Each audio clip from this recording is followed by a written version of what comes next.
In the hallowed quiet of Westminster Abbey, amidst the soaring voices of the choir, a silent language was being spoken. It glittered at her ears, rested against her collarbone, clasped around her wrist. While the world was captivated by Catherine's triumphant return and the powerful story of her crimson gown, there was a second, far more intimate narrative being told. A story of lineage, of unspoken support, and of a breathtaking inheritance that she chose to wear not as mere adornment, but as armor. This is Royal Report 24/7, where we decode the hidden dialogues of royalty. If you understand that every jewel in the royal vault has a soul and a story, then this revelation is for you. To grasp the profound meaning behind her choice, you must stay with us. Subscribe to Royal Report 24/7 and hit that bell.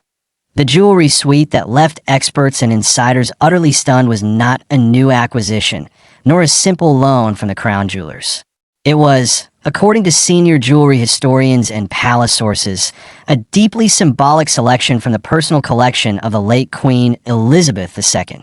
Specifically, sources point to a stunning sapphire and diamond set that was a favorite of the monarch in the later years of her reign, a set the public saw her wear on numerous significant occasions, but one that had never before been seen on another royal family member. This was not a random choice from the endless options available. This was a deliberate, poignant, and powerful communication. Let's break down the layers of its special meaning. Layer 1. The Stone of Sovereignty. The deep, regal sapphire has long been the stone of royalty, symbolizing wisdom, integrity, and divine favor. But in the Windsor context, it carries a very specific weight.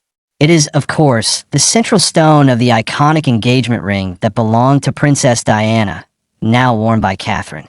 By choosing a full suite of sapphires, she was creating a harmonious visual echo, connecting her role as William's wife and Diana's daughter-in-law with a broader, majestic heritage. It tied her personal love story directly to the solemn duty of the crown. Layer 2.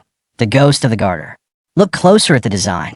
Experts note the intricate, ribbon-like patterns of diamonds surrounding the sapphires bear a striking, intentional resemblance to the design of the Order of the Garter, the highest order of chivalry in the UK, of which both the late Queen and now King Charles are sovereigns, and Prince William is a royal knight. By wearing a set that echoes this most ancient and elite order, Catherine was subtly aligning herself with the very heart of the monarchy's knightly tradition and history. It was a nod to the institution's deepest rituals, a visual signal of her immersion in its lore. Layer 3. The Queen's Silent Blessing. This is the most emotionally charged layer.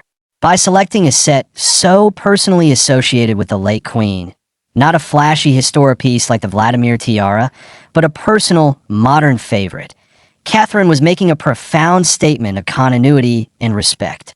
Insiders suggest this choice was made in close consultation with King Charles, who granted permission for the loan.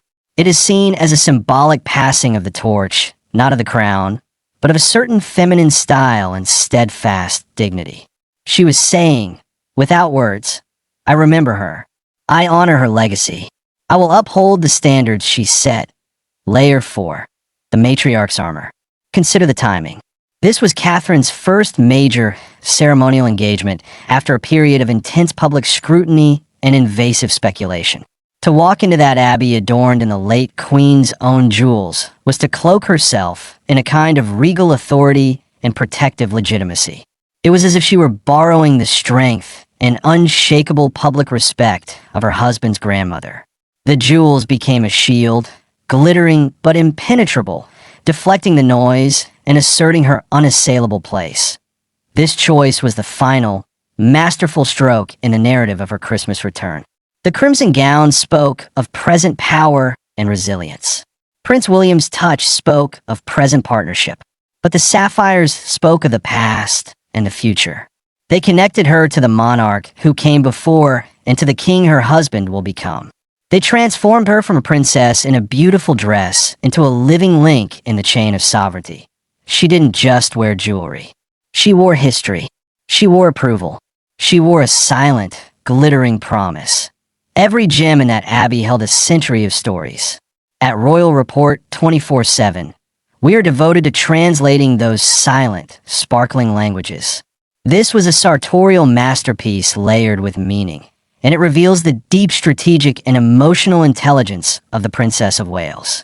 To see what she says next without speaking, you need to be here. Subscribe now, appreciate the depth of royal symbolism with a like, share this exclusive analysis, and ring that bell. The message was in the stones. This is Royal Report 24/7.